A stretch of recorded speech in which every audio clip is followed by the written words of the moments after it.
ska hit. You know what I mean? I love a little ska arrangement to start my day off. You know what I'm saying? All right, let's get to it. Now that we've seen the McDonald's, now that the McDonald's and the Pentagon has been hit, ladies and gentlemen, it's time to talk about American foreign policy, everyone's favorite subject matter, America's foreign policy and the belligerent nature of the Trump administration. What will happen to the United States of America? You got Nick Twitch. Thank you for the raid. Hope you had a good stream, brother. We are talking about American foreign policy and the brutally honest ways in which Donald Trump operates, but also simultaneously the insane ways that Donald Trump operates. As you guys know, yesterday when I started the live stream, I was hit.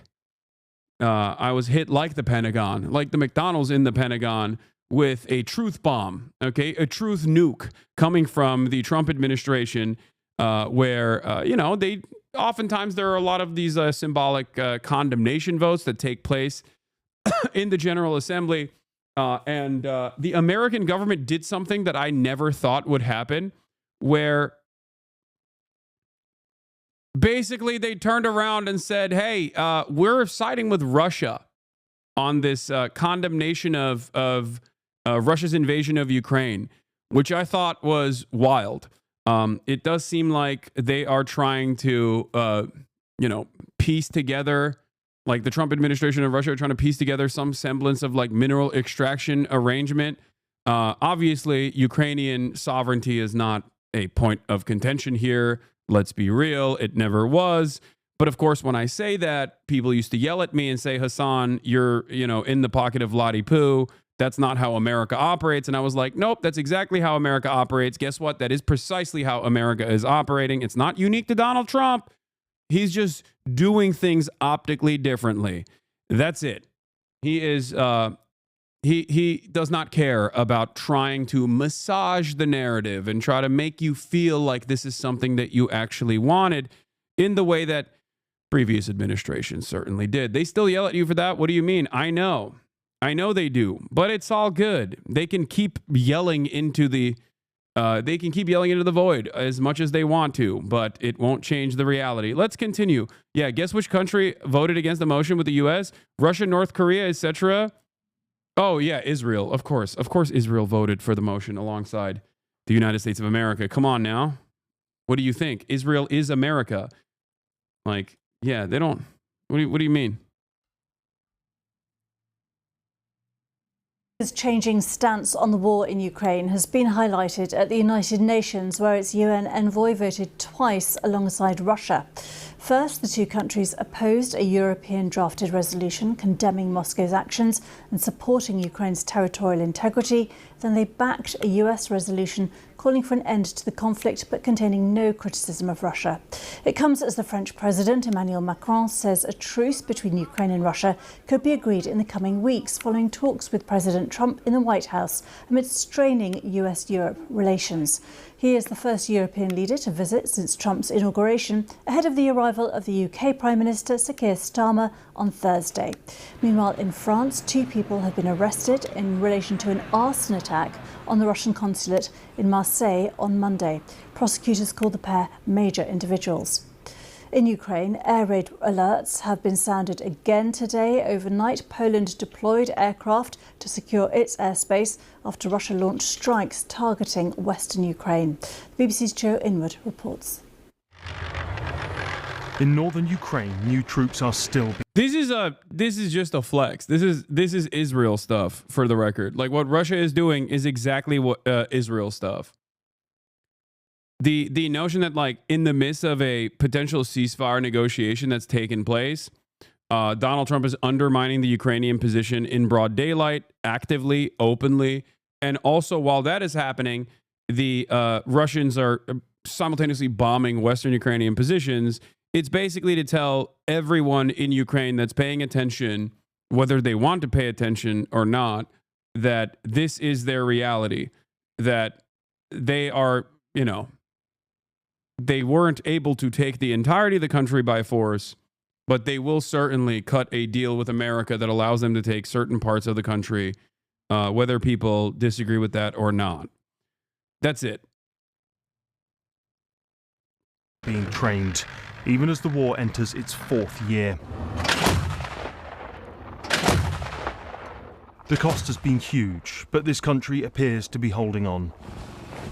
It's done so through the effort of men like Evhen, who says Ukraine is making more of its own weapons and will continue to do so. It's good to get help from abroad. Help won't last forever. It's here today, it might be gone tomorrow. And that point has been brought home by the dramatic change in US policy. Once Ukraine's greatest ally, Zelensky sucking up to Israel got a sting now? Dude, he is not a person, okay? Like I don't know how to describe this. Zelensky has to suck up to Israel. It's not because of genuinely held convictions or whatever. He has to because he is beholden to American interests. He has to do that. Oh God, my ear is ringing. Zelensky has no choice in this process. Israel quite literally refused to give Ukraine. Israel quite literally refused to give Ukraine the Iron Dome when Zelensky was demanding it, when Zelensky was asking for it, begging for it, which is the most understandable thing that you would want in a situation like the Russian invasion. At least to like protect certain areas like Kyiv. You know what I mean? I know that like the Iron Dome only works in small fields and smaller areas, but like you could at least deploy Iron Domes in you know, places like Kyiv or even Western Ukraine. Nope. Nope. Israel said nope. We will not let it get to the hands of the Russians, and then by way of the Russians, the Iranians. That was Israel's response. Zelensky was begging for dome pause. Yeah. It is truly wild that you know, after all of this,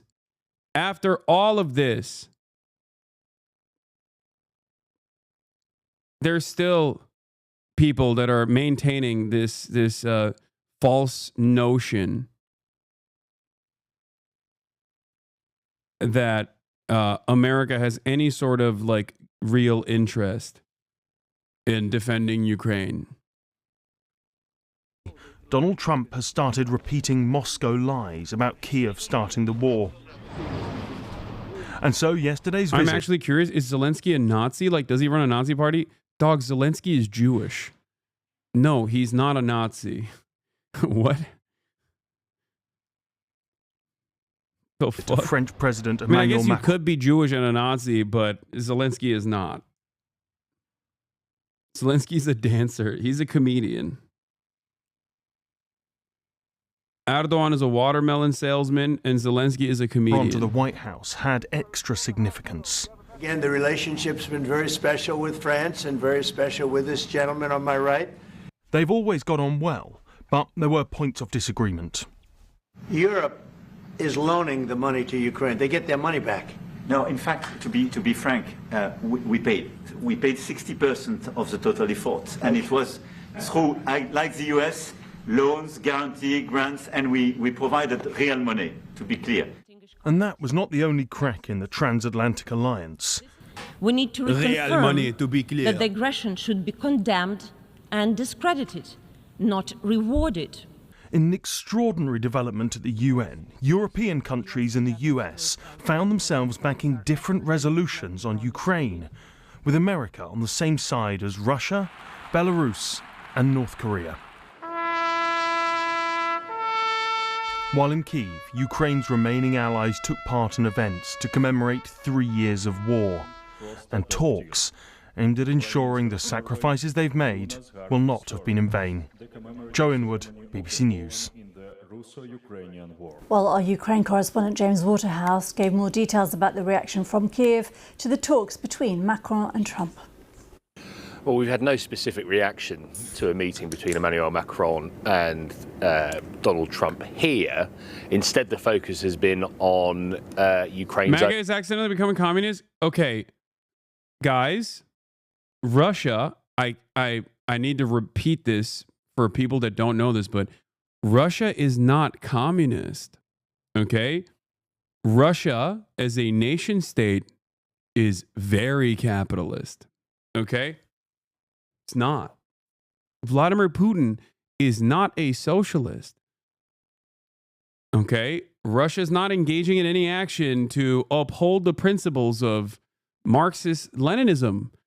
Russia is a kleptocracy. Okay? They're commies, Hassan. He's Krasnov. Yeah. Donald Trump. I mean, the DPRK is not even communist. Like, at least in terms of how their election process works, they don't have any. They're not necessarily the most democratic People's Republic of Korea. I would say they're closer to a socialist form of governance than Russia, certainly. Russia is just a kleptocracy. But anyway, whatever. This is completely irrelevant. USA is already a kleptocracy too? Yes, you're not wrong.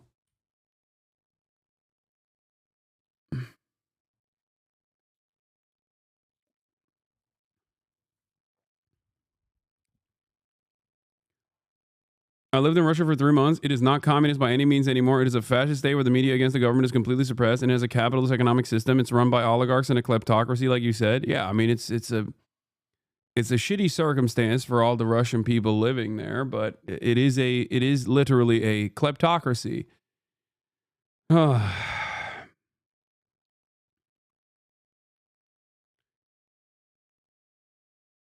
Anyway, none of that matters in this instance, because ultimately irredentist action or imperialist action from any nation that violates the sovereignty of another is completely unacceptable. It does not matter if it's Russia doing it. It does not matter if it's America doing it. This has been my firmly held commitment and principle in perpetuity. Okay? Having said that, of course, people will make up their own minds regardless. Yeah, it's the same. No, it's China as well. Yes, this also extends to China as well. Okay?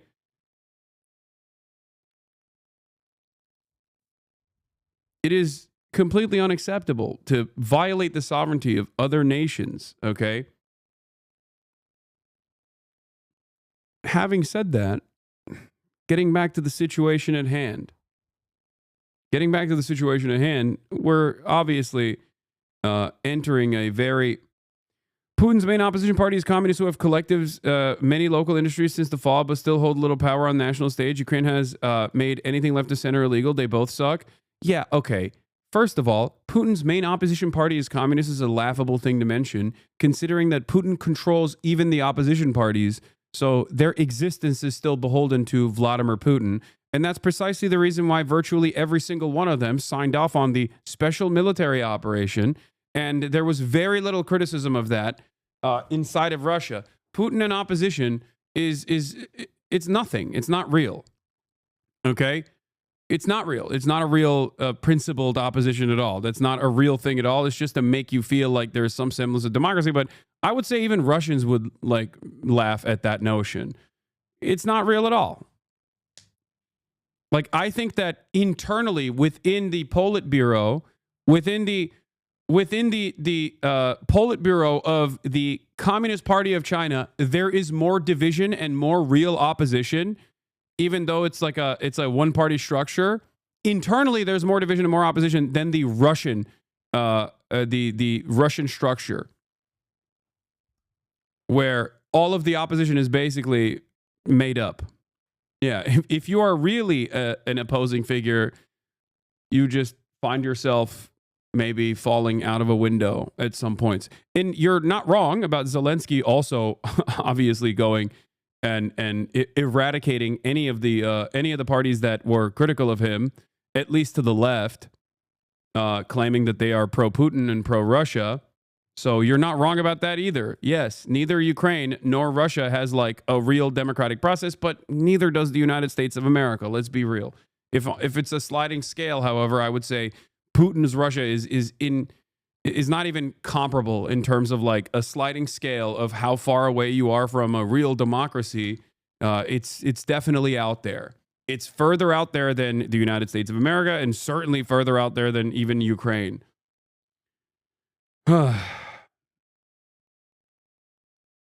Anyway. Own rallying cry to its remaining allies as America throws the gauntlet down, really, challenges Europe to try and step up where it is less willing to do so. We're going to see Sir Keir Starmer follow suit, where he will visit Donald Trump in the White House to try and bridge a widening gap between Europe and America. So here, instead, we have seen a continuation, really, of military pledges, an announcement of new sanctions against Russia by the likes of the European Union, and I think it's a departure from the alignment we're seeing, certainly with the United Nations votes we've seen, with the softening of language from Washington. If you don't think Russia is further away from being a democracy than the USA, I'm sorry, but you are completely oblivious to how things work, both here in the United States of America and also in Russia as well. Okay? Like, no disrespect, but the remainder of the American institutions, okay, and even certain principles like free speech born out of America's status as the global hegemonic superpower have absolutely created some semblance of democratic democratic structures in this country that Russians don't have.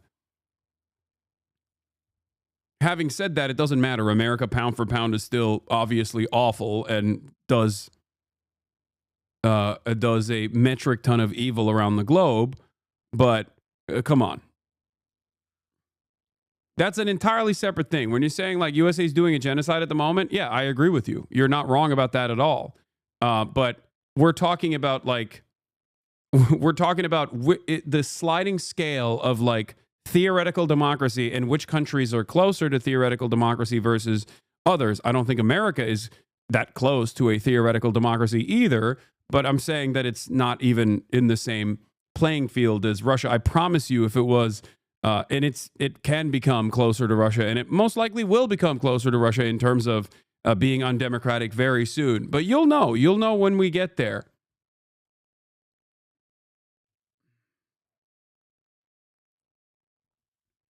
Yeah, we were talking about like domestic politics and like what's close to a democratic process,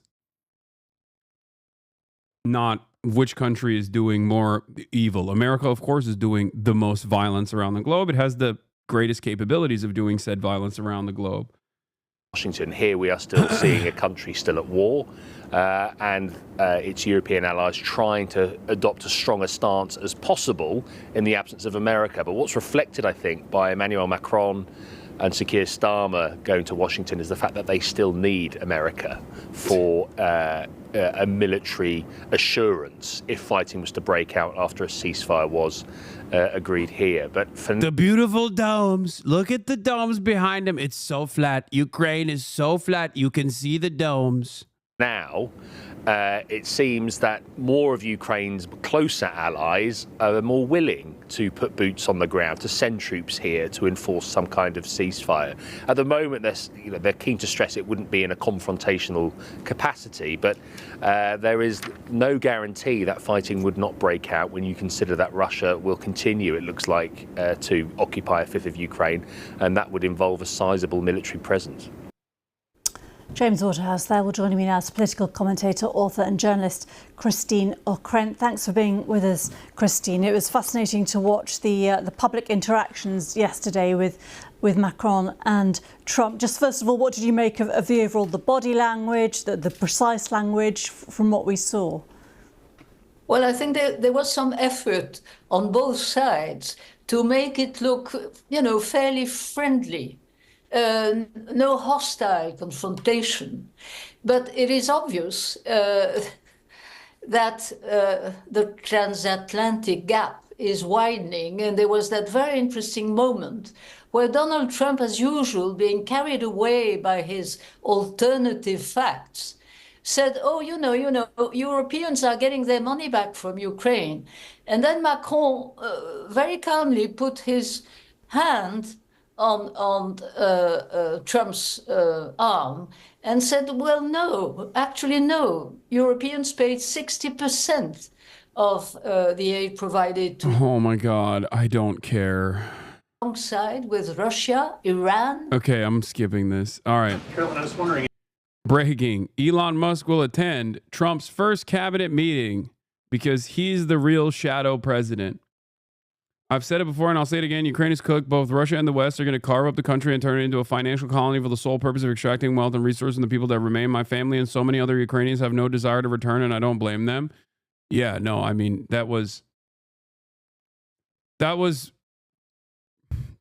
slated to happen no matter what.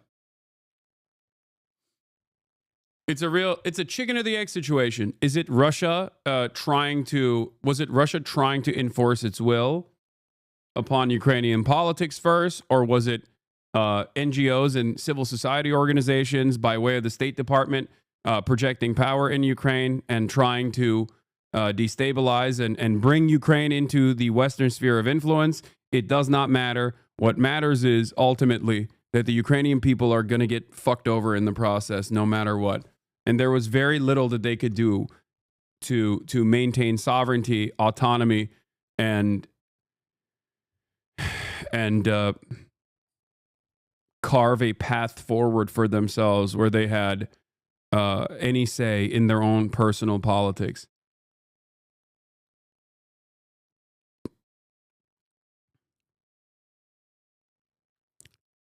Devastating situation.